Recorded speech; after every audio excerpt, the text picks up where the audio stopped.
What's up, y'all? My name is Will, and this is the Restaurant Owners Uncorked podcast, brought to you by us here at ScheduleFly. Simple, web-based restaurant employee scheduling software backed by legendary customer service, as in my personal cell phone is on our website, and you can use it anytime you need to. And at a low price point. Y'all check this out. This is no joke. We have not raised our prices since we started in 2007. That's right.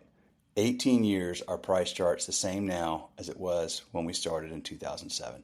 Can you think of anything that you pay the same for now that you paid for in 2007, personal or business? Probably not.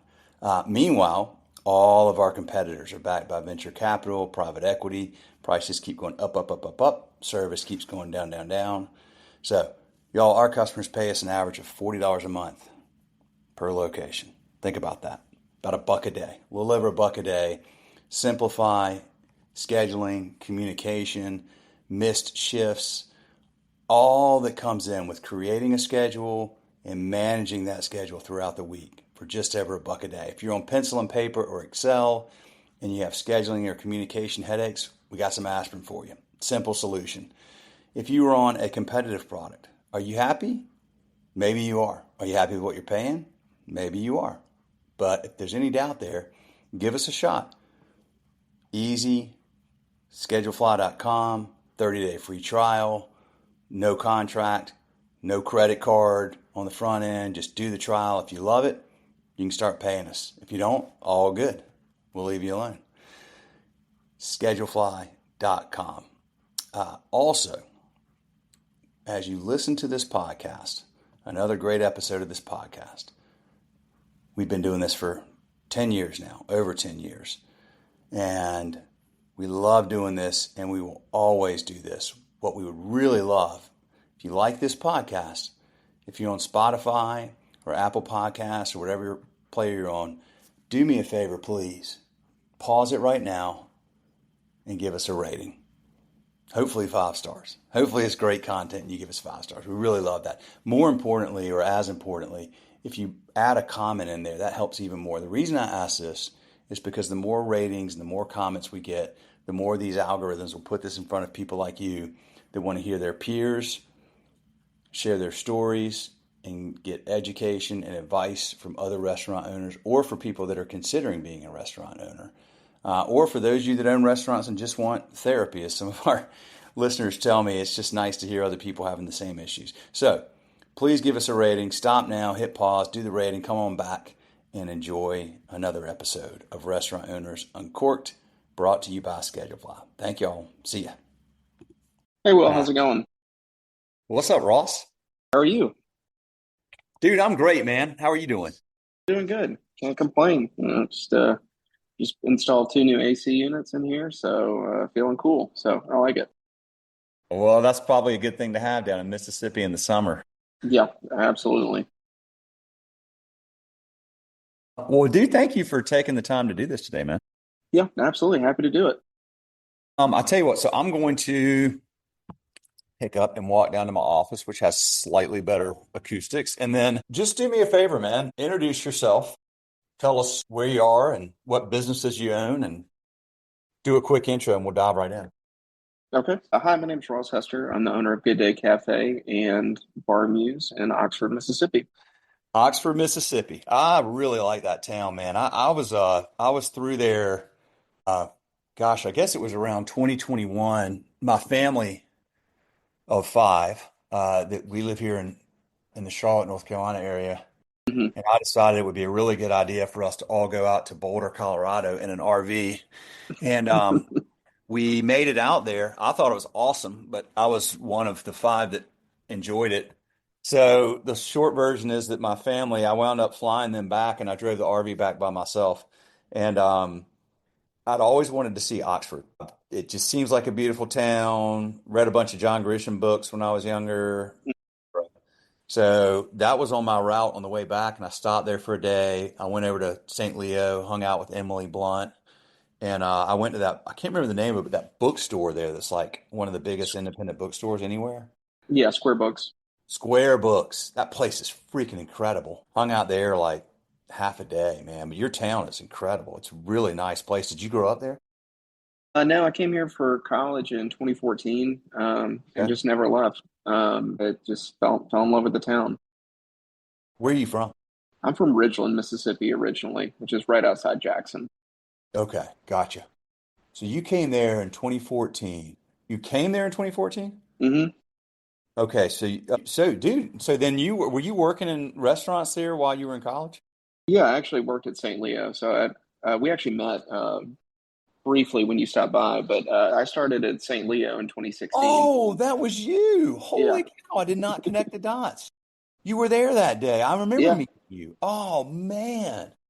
I totally did not I totally remember that hanging out right in there. I remember very much about that. It was a great day. It was a awesome hanging out with y'all. Okay, so you were there working for Emily at hmm. that time. And then so you hadn't started either of your places yet. No, so if it was 2021 when you came down, I would have just been on my way out because we opened our first business, Bar Muse, in 2021. Got it. Okay. Maybe it was 2020. I can't remember if it was 2020 or 2021, but I okay, definitely, yeah, I was there. I think it was either one of those because I knew we were in the new spot when we changed over during the pandemic. We moved locations in St. Leo, so right. Okay. That's right. That's right. Okay. So you were working there and then planning Bar Muse. And when did you open that? Bar Muse opened on October 3rd, 2021. Okay, got it. October 13th, 2021. Tell us about Bar Muse. Yeah, Bar Muse was a little craft cocktail bar inside the Lyric Theater. So it's 264 square feet, 26 seats, about as intimate as you can possibly get. My business partner, Joe Stinchcomb, was the beverage director, bar manager at St. Leo. We both helped open St. Leo in 2016. Worked together for 5 years and just had the opportunity to open up Bar Muse. And now, currently, that location is currently closed, and we're in the hunt for a new location, a bigger location. Oh, okay. Because that's the reason we got this whole thing going is because you had emailed about shutting. I was wondering what y'all were doing. So the location closed, so now you're looking for a new place. Yeah, Oh, definitely God. going bigger this time. Bigger than 264 square. Yeah, so it was a niche kind of space, and it's just time to grow. So I think we've got a place in mind, and hopefully can get that started soon. Craft cocktails. Do you have are you familiar with Wonderbird Gin down Yeah, there in Mississippi? yeah, just down the road. Do you know Chan? Okay, he was on the podcast Okay, nice. a couple months ago. Guy, he's a smart dude. That's amazing that if I remember correctly, it was like they're like the only gin distillery in the Western Hemisphere that uses rice as their base. And there's like four in Japan and one in the Western Hemisphere, and he's it. Yeah, that sounds about right. I bet it's some good gin. He was like really dialed in. That guy's smart as heck. Yeah, they do a really great job. Okay, well, let me ask you this, man. So you're there, young dude, working with Emily and the crew there, and then y'all are thinking about, okay, well, how do we get this place going? Bar Muse. What was like, have you always been an entrepreneur? Do you always want to have your own business, or is it something you've kind of figured out as you got into the world of hospitality? I knew I started working in restaurants when I was 18, and I knew that hospitality was something I wanted to do eventually. I thought it would be something I'd have to, work a career in a different field in order to afford the next hospitality venture. But when Bar Muse became available, or the opportunity for Bar Muse became available, it kind of allowed me to pursue my dream. From our success at Bar Muse, we were able to open Good Day, and then now Good Day Cafe is its own standalone brick and mortar business. But I always thought I'd have to go to law school or do anything else to be able to afford to be a restaurateur. Well, you figured out the hustle piece, man, for sure. So when did you open Good Day Cafe? So Good Day started as a essentially a counter service window in the alley of the Lyric. between Okay. Lyric and another business here in Oxford, South Depot. So we did that for about 18 months. We opened that in September of 2022. Did that for about 18 months and then had an opportunity to move out to brick and mortar space and got that open. It was April 3rd of last year. So we've been rocking and rolling ever since. Okay, so brick and mortar. So you got your it. I'm assuming are you leasing it or did y'all buy it? Leasing. Okay, got it. You've got, man, I love this because you're smart, man. You're starting with like not overcommitting, small spaces, easing into it. A lot of people get into restaurants and they come in with too much of an investment and don't have enough, uh, operating capital and like that. I mean, there's so many places, you know, whatever the failure rates actually are, who knows? But it is true that a lot of them struggle in the first year. A lot of that's because so much money gets spent on the front end. It sounds like y'all have been like really smart and like not biting off more than you can chew to get these places going. No, we've definitely tried to be strategic with our investments, especially kind of given Joe and I's age and just like stage of life. We have to be really smart with what we pursue. Yeah, And so I think we've done a really good job of working with or making a little into a lot. for sure, for sure. Well, tell like, what's the story with Good Day Cafe? What are y'all doing there? Definitely known for our sandwiches and our lunch service. So when we were in the alleyway, we were only doing lunch. Definitely known for our burger and our turkey sandwich, which we call the Turk, but now have expanded into full service. So we do brunch on Saturday and Sunday as well. Everything from fried egg sandwiches to Turkish breakfast, and now at dinner 4 nights a week. Best roast chicken you've ever had, steak frites, small plate focus, but with some larger plates to share. It's been really fun just to expand from counter service, lunch service to now full wine program. I'm a sommelier, so I love being able to share my love of good wine with everyone and pair that with dishes. So it's been just continually grown. Austin Simmons, who's going to be our quarterback for Ole Miss next year or this year, said it's the best burger in Oxford, and I have no reason to disagree with him. Dude, that's awesome. Man, I need to get back down there and have one of your burgers. I love burgers. You said what kind of chicken do you do, fried or roasted? I didn't catch So that. it's a roasted chicken that we brine in salt and sugar for 24 hours, and then uh, right before it's served, we drop it in the fryer to get the skin nice and crispy, but it's still juicy. It's not dry at all. Our chef and business partner, Patrick Hudgens, is just incredibly talented, and it's been great to get to see him grow and really put out some phenomenal dishes. Okay, so Patrick's your chef. This is the culinary side of the ship. Gotcha. Gotcha. Where is he from? Is he from around there? So he is from Danville, Virginia, which is not too Yeah. far away from you. I know And Gamble. I've seen the exit sign the one time I've been in that neck of the woods, but yeah, I don't know what allegiance you're for, but he's a Tar Heels fan, so. Well, that's funny because it's normally, NC State or, I mean, North Carolina or Duke, but I grew up an NC State fan, so you don't find as many of those. Although you actually kind of do now. It's becoming it's a really popular school in state, but and then I went to this little school called Davidson, so I never really like dove into. I have no real allegiance. Carolina, Duke, whatever. I don't know, man. I probably would go with Carolina over Duke. If he's a Tar Heel, and so he's from Danville, the Dan River, that's right up Highway 29. I know it well. Cool area, beautiful part of Virginia. Did he go to Chapel Hill or did he go to Ole Miss? No, I went to Ole Miss, and he's been working in restaurants down here. We actually met at St. Leo, and he was a sous chef at St. Leo. Gotcha. When we were all there, just always admired his work ethic and his just attention to detail and just the ability to get the job done. And couldn't have asked for a better business partner to handle the back of house side of things. There's just nothing cooler to me. I love these stories of people that have worked for an independent restaurant, learned, got inspired, and then went out and I mean, there's just so many restaurants are started that way. People that work together for somebody and then they leave and start their own thing and then they grow their own um, restaurant or group of restaurants. I love that y'all are doing that, man. That is awesome. Seems like Oxford would be great town to operate in. College town, you got new people coming and going all the time. I'm assuming that Oxford is growing. I hear a lot of great things about Ole Miss and Oxford. Like my son is not going to go there, but we thought about it. The growth in Oxford has been absolutely incredible. This is 11, it'll be 11 years for me in August. And the town that I moved into, 11 years ago has boomed since then. I was part of the largest incoming class of freshmen, and that was like, I think at 3,600. Now we're admitting over, 5,000.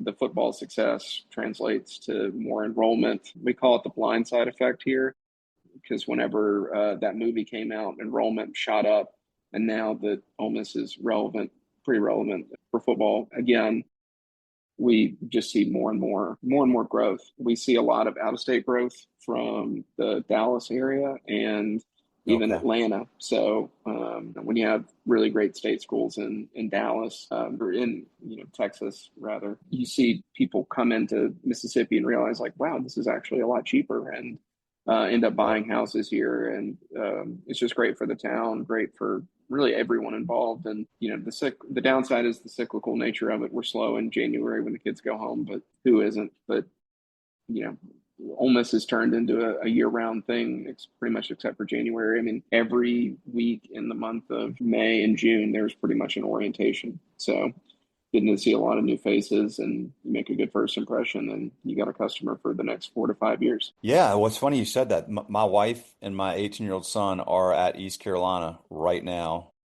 doing orientation. And I looked at the schedule and it's like a 2 day window and it's like basically every 2 days for like a month. They're having, families coming and going and all that stuff. So you worked with Emily Blunt at St. Leo. Who else have you learned from or been inspired by down there in your neck of the woods or maybe even elsewhere? I don't know. One or a husband and wife couple that I've always looked up to is John and Lauren Stokes at Trask.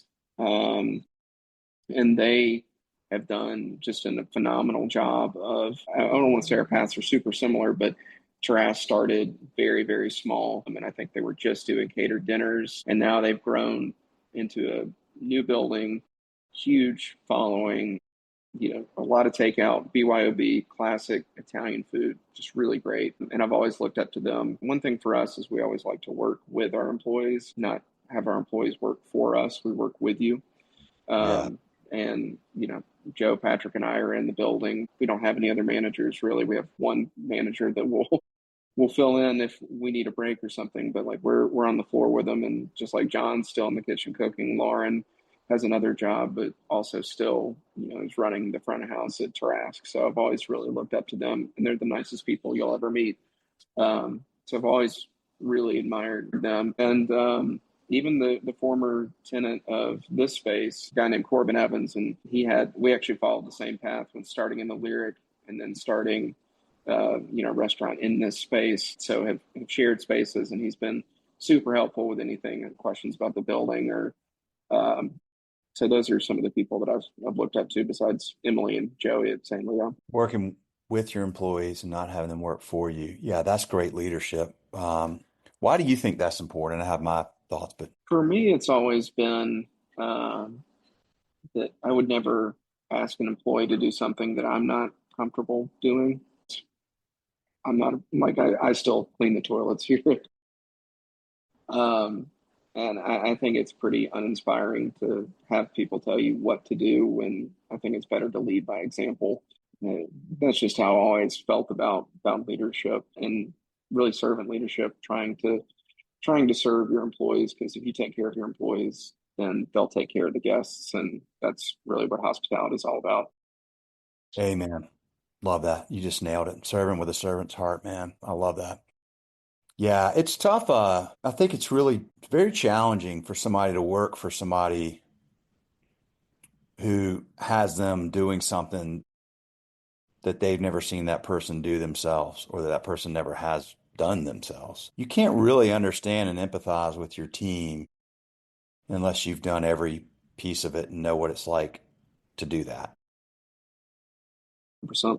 Yeah, that's really great leadership, man. I'm stoked to hear that y'all have that style. It's a big indicator to me that you'll like, I mean, honestly, like that's what if I've done almost 600 episodes of this podcast, the folks that really get it and are successful and that come back on this podcast 5 years after the last time they were on and they're still crushing it, that's a very common trait, no doubt about it. Tell me about the like going into this, what was the biggest, not fear, but concern that y'all had, particularly with you're now in a brick and mortar, whole new deal, lots that comes with that. Was it just sort of the natural process and you're like, we're ready to go and we got this, we know what we're doing? Or were there any big concerns you had with like, okay, we're signing a lease and like, we better get this right?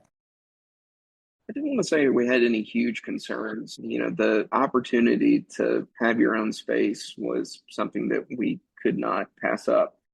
I do Yeah. remember sitting in here, literally at the table that is doubles as my office when we're not open. Is I remember sitting down. I was like, man, it'd be a really cool spot to own a restaurant one day, and that was probably about 7 or 8 years ago.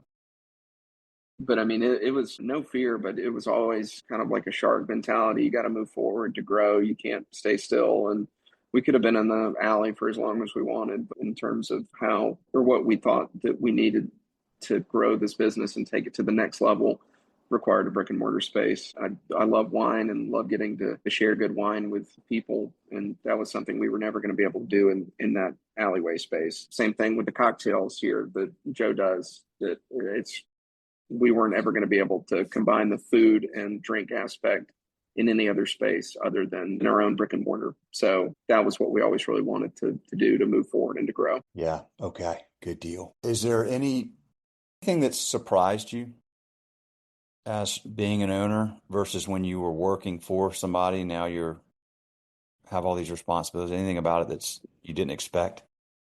The I will say the overall costs of everything are way more than I ever expected. I mean, I knew it was all expensive, but it's just like, man, I just paid that guy $700 to install a new range. I was like, did I go into the wrong line of work? Because all we did was, you know, clamp some hoses together, and it was like, man, $700 worth of work. Um, I think those costs that you don't often see, even on the front of Yeah. house side. I think, from where I was in St. Leo, I've definitely learned a lot more about the cost structure. I have an MBA, so I knew how to read P&Ls and everything, but, really breaking it all down, it's like, oh, wow, okay, this is where your money goes. Yeah. Yeah. So I think that between that, just the hidden costs that go into running a restaurant, you're familiar with them, but then you like see them on paper and it's like, oh, okay. Yep. Yep. Are you just, you seem, I mean, I'm going to guess the answer to this question is pretty obvious, just hearing your voice and seeing you on the screen and the aura you have, but I'm assuming you really love what you do. You have to. I do, but I do really, really love what I do. I get to, it doesn't even really feel like you're working half the time because you're getting to, fulfill a dream. There's some days that do feel like work, but there's some days that, when it all goes right, it's a beautiful symphony, and it's doesn't Mm. feel, it doesn't matter if you're here 12 hours or 18 hours or 4 hours. It all feels, when it's all working, it all feels worth it. Beautiful symphony. It's funny because that's such a metaphor for what this is. It's like every day there's an opportunity to create that beautiful piece of work. There's so many moving parts, so many things that have to go right. And some days maybe you don't get it all right, but you acknowledge it and go, okay, we learn from that, try to improve tomorrow. Some things are in your control, some things are not in your control. When you get it right or when everything happens to work right, it's like nothing better, right? Right. I mean, when it all fits and um, people are going for the experience or, taking our advice on the experience, it all really works. And hospitality is a team sport. You need everyone doing their part. You can't have the violinist off key for the symphony, metaphor, but when it's all working, like I said, it's all worth it. Tell me about your staff and the difference between when you first opened. I know you're obviously when you first opened, you had a very small staff and you've continued to grow. For a while there, it was really hard to find people to work. That doesn't seem to be as much of a problem now. But how do you how do you find the right people? Like when I say that, I know that probably everybody you hire doesn't work out, but like what are the things you're really looking for when y'all interview people to come join your team? What's most important to you? I've gotten to the point where attitude is the most important thing. Certainly, experience helps, but attitude is definitely the best thing that I've found that the people that have been successful, both here and at St. Leo, having a good attitude and the willingness to work and the willingness to learn are the biggest things. I think you can be the most experienced bartender or server in the world, but if you have the wrong attitude, it's not going to go very well. I think when you come in here and you want to work here, and that's amazing, and you put forth the effort to grow and learn, I think that's all a measure of your attitude. And I think I would rather have an inexperienced server with a great attitude that, hey, we're going to make some mistakes, but we're going to learn and grow together than, hey, you've waited on 10,000 tables in your lifetime, but you're incredibly jaded and hate your job. So I would say having a great attitude and just the ability to communicate with people. Like life happens. I totally get like if you need to, if something happens, you call out. I get that, but communicating is effective effective communication. As I struggle to say the word communicate, with both your coworkers and your guests. It sounds simple, but not everyone is a great communicator. So attitude and great communication, and you can have a job a good day for as long as you want. Yeah, attitude's so big. It's is it can you screen for that? Like, do you miss on occasion where somebody seems like they have a great attitude because probably they just want a job and they'll say anything and then they come in there and you're like, that the like that's not the person we interviewed. I've definitely missed on that. But I think it's pretty obvious by the first or second shift whether or not it's going to work out.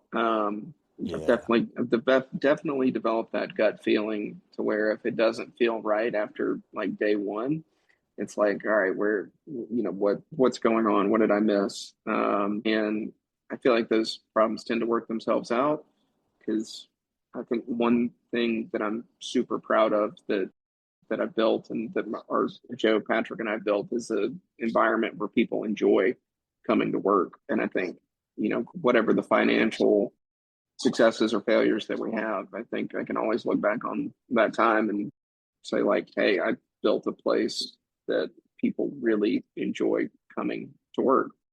I have a server that's been with us for about a year or coming up on a year. He worked at another job in hospitality in Oxford, and he was like, I only worked there for 2 years, but it felt like a decade. And then he's been here a year, and he's like, well, I feel like I've only been here for 3 months. Like it like so refreshing to come to a place where people enjoy working and can be challenged and learn to grow and learn new skills and hopefully a little something about wine along the way. Nice. Love that. That's freaking awesome. Again, that goes back to really just great leadership. What's the biggest, I would say keep what keeps you up at night, but like what's the biggest challenge you've got ahead of you for the next, you know, 6 months to a year? What's on your mind? Well, with Good Day, it is a weather dependent business. So we have 10 tables inside and 12 tables outside. So that's just whatever the weather's going to do keeps me up on a day-to-day basis. Even last year we had the three big SEC home games. We only got to use outside once. And it's like Mhm. that's a huge difference in profit at the end of the year. So I think just the day-to-day uh, obviously the weather, and then just the cyclical nature of Oxford. You have sometimes when it's like you're going to be insane. In the month of September and the month of November, we have three home football games. In the month of October, we have one, and then football season is effectively over for us on November 16th. So, what does that long winter look like? Is this town, even after it snowed several times in the past year, still has not always had the infrastructure to handle snow days. So you might have roads that are iced over for, I've seen it in times happen for a week. So Mhm. are you going to close for a Wow. week? We just solved our air conditioning problems, hopefully, but we had the dining room getting up to 85 degrees last week. So, several $1,000s later, we got two new split AC units. So Oh, just try to solve the problems as best I best I can, best as our team can. There's nothing like owning a restaurant that will teach you like how to solve every problem in the book in business. I feel, I mean, I have so much respect for you and your peers that own restaurants because you have to learn so many skill sets. There's so many different aspects of your business. Every single piece of the economy flows through a restaurant in one way or another. It's quite daunting, but it's also quite rewarding. If it's like you said, you have to love it. You couldn't do this if you didn't love it, I don't think. Like it would just eat you up and spit you out because there's so many different challenges that could present themselves literally on any given day owning a restaurant. So if you don't deep down, when you do have those days where you have that perfectly orchestrated symphony and you're like everything's right, if that doesn't make you feel like the best possible feeling you could have, you're probably not in the right business because that's kind of like the lifeblood that sustains you, isn't it? Yeah, absolutely. If you have like a really good service and everyone's locked in, you know, well, not only will you have that rewarding feeling in your heart that's like, wow, that was a really great night, but you also get rewarded when you see the sales report at the end of the night. And you're like, okay, wow, we actually made some money here today. Yep. How far is Hattiesburg from Oxford? I don't know my way around Mississippi very well. Hattiesburg is probably about 3.5 hours, 4 hours away, close to the Alabama border. Okay. That's where, do you And know a guy named Robert St. John down there? mhm, yeah, I Okay. do. I've never met him. Uh, I've seen him I've seen videos, and I've always really admired what he does down there. You want to meet him? Yeah, that'd be great. Yeah, he came on the podcast last year. I got introduced by a mutual friend, and I have a lot of respect for that dude. He seems like a great dude. He loves Mississippi. He's got that foundation feeding, feeding people that are economically like really challenged down there. And he's just a great dude. He does a lot of stuff. I may go on may take my wife on one of his trips. He leads these trips over to Italy every year and all this kind of stuff. But dude, I'd love to connect you with him. I would love that. Between him and I've never met him, but I would really love to connect with Jeff Good, who's in Jackson. He owns Broad Street and just a number of businesses, and he does a lot of similar things where just really growing the community. And he's just done a lot for Jackson. What's his name? Jeff Good? Hmm. That guy's right. Let's see here. What's his name? The name of his restaurants? He owns Sal and Mookie's Pizzeria, Broad Street, and he's owned. I think he owns Char as well. That portfolio's changed. It's he's always just done a really good job, and he does a lot for the city of Jackson. Okay. I was just looking him up. Doesn't look like he's a customer, so I don't know that. I don't know him. Well, I'll definitely get you connected with Robert. Super good dude. Really, really nice guy. Very humble and loves Mississippi, loves hospitality, and just really made, I think, a great name for himself. Has a great personal brand.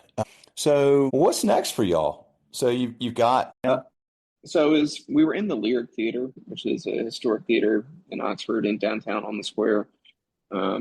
It's actually where the premiere of Intruder in the Dust in the 90s was. I believe it was also in the film Mississippi Burning, the theater that the FBI oh agents all meet in. We were there, and then in I think like 2008, Bradley Bishop and his family refurbished it, uh, transformed it, and it's now one of the premier wedding venues and concert venues. I've seen everyone from the Black Keys that they've played there.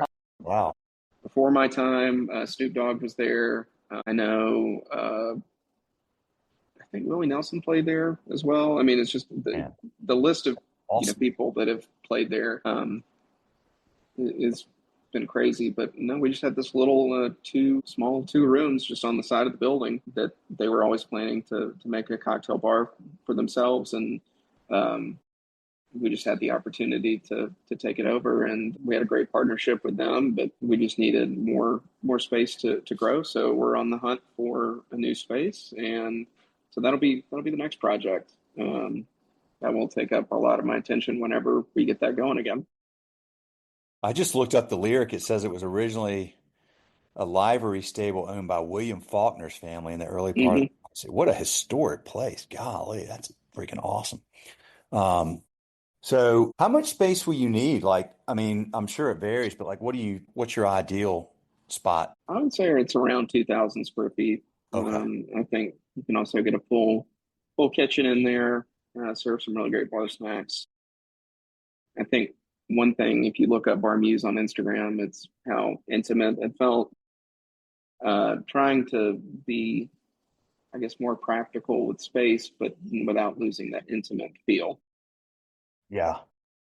Okay. So you've got some limited options then. Could take a while. You said you've got your eye on some places. Yeah, always looking. So when you find the right spot, we'll hopefully be able to pull the trigger and be in a place where we can get that going. So you got Bar Muse, you get that going. You got Good Day. Like, what's next? Do you have one of those concepts you want to open more locations, or do you have other ideas for concepts, or are you set with those two for now? Oh, I'm never set on anything.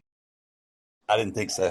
No, I would love to expand Good Day. Maybe not in terms of locations, but I would love to build out our current space. So like we have two garage doors and a giant patio, but I would rather build that out, put in a full bar. Um, Joe is such an incredibly talented mixologist that giving him an opportunity to do really great cocktails here as well as Bar Muse would be incredible. And then otherwise, I mean, there are definitely a lot of other concepts that I think Oxford needs, and know that if I had an unlimited budget or won the lottery, that I could execute. And a couple years down the road, we'll get there. Uh, I keep going back to this. So what? Tell me about your burger. I'm like, I love burgers. If you got that kind of a comment from the quarterback there, that's a win, man. What's so special about the burger? I think it's all in the beef. So we use pretty much as local beef as we can get. There's a really fantastic farm called Home Place Pastures. They make some of the best beef, and they're right up the road from us in Como, Mississippi. And they're another company that has just grown and expanded so much. But they make the best just beef and pork products as local as we can possibly get. So it's two 3 ounce Home Place patties, smash burgers, brioche bun, garlic mustard aioli, fried shallots, house-made pickles, lettuce and tomato on a brioche bun, and it just hits the spot every single time.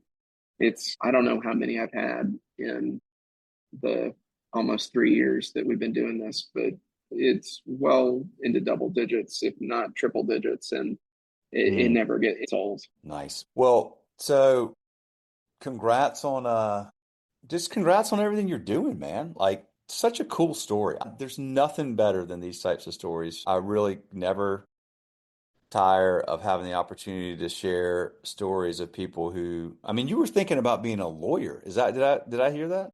Yeah, it was. I did mock trial all in high school, all in undergrad, and just thought that law school was going to be for me. And then just something about it didn't feel right. I went back to school and got an MBA, and then COVID hit, and I was just like, I don't want to go sit at a desk.